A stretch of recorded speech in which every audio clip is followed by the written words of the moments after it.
Qu'est-ce que le symbolisme? Dans les années 1880-1890, un mouvement artistique et littéraire prend naissance, c'est le symbolisme. La naissance de ce mouvement symbolique est officielle en 1886 avec la publication dans le journal Le Figaro du manifeste de Jean Moréas. Jean Moréas est un poète symboliste. C'est un art qui accorde une place importante à l'intuition et à la suggestion. C'est un art qui rejette donc la description objective au profit d'un art suggestif, donc quelque chose de flou. À cette époque, c'est l'apogée du naturalisme en France avec Émile Zola, mais aussi du vérisme en Italie. Eh bien, le symbolisme est le contre-pied de cette esthétique. Dans le symbolisme, il y a aussi l'idée d'ésotérisme, c'est-à-dire un art réservé à une élite, un art mystique, difficilement compréhensible et contemplatif. Selon les symbolistes, l'homme est au milieu de la nature et il la subit.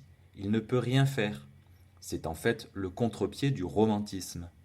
On peut en fait faire un parallèle avec le mouvement sécession et Gustav Klimt. Le style sécession est en fait une version autrichienne de l'Art nouveau. Les artistes de ce mouvement vont unir leurs forces contre les conservateurs qui entravent toute nouveauté et qui contrôlent notamment les rouages du marché de l'art. Le style sécession se caractérise par une conception géométrique et rectiligne de l'ornement, construit à base de carrés et de rectangles agencés selon un principe répétitif. Le chef de file du mouvement symboliste est Stéphane Mallarmé, qui est un poète très difficile à lire. L'origine du mouvement se situe dans la poésie de Verlaine, c'est le maître à penser en quelque sorte. L'idéal artistique de Verlaine et des symbolistes, c'est la fusion de tous les arts. Cependant, parmi les arts, il y en a un qui est primordial, c'est la musique. D'ailleurs, Paul Verlaine dit en 1884 dans L'Art poétique, je cite, de la musique avant toute chose. Pour ces poètes, les mots vont être choisis en fonction de leur sonorité. C'est donc une poésie très musicale. Apollinaire, d'ailleurs, sera maintes fois repris par les musiciens de son temps. Au niveau de la musique proprement dit, les préférences de ces poètes vont vers la musique grégorienne et également vers Richard Wagner, surtout vers deux œuvres qui sont deux opéras, à savoir Tristan et Iseult et Parsifal, qui renvoient parfaitement à l'idée d'un art mystique. En France, à cette époque, c'est l'apogée du wagnérisme, et d'ailleurs une revue est publiée, c'est la Revue wagnérienne, qui finalement a été publiée peu de temps, entre 1885 et 1888.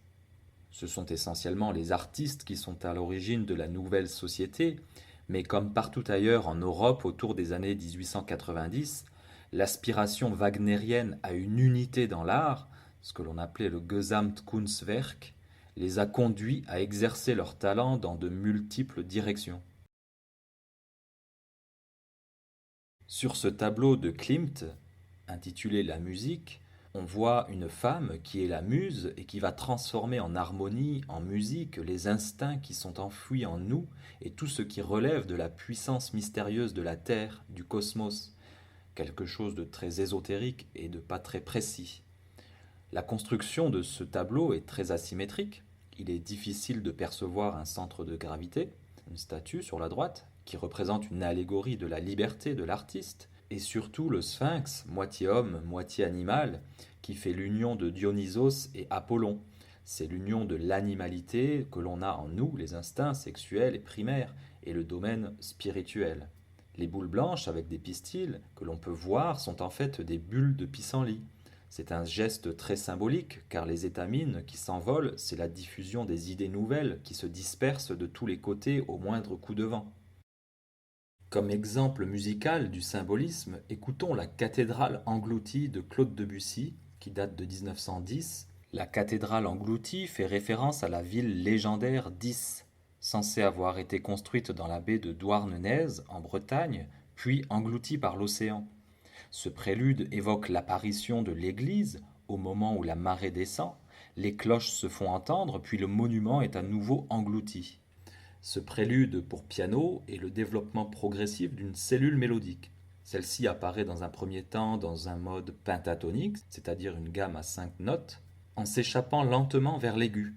L'ambiance est mystérieuse et aquatique. Un passage en mi, sonnant comme le tintement de cloche, emmène à la tonalité de do, tonalité principale du morceau à partir de laquelle la musique s'anime. La cellule initiale se transforme peu à peu en un motif. Ce motif est sujet à diverses modulations et variations qui sont plus animées et fortes à chaque fois. Puis ce motif se transforme encore pour devenir une longue phrase musicale, solennelle et fortissimo.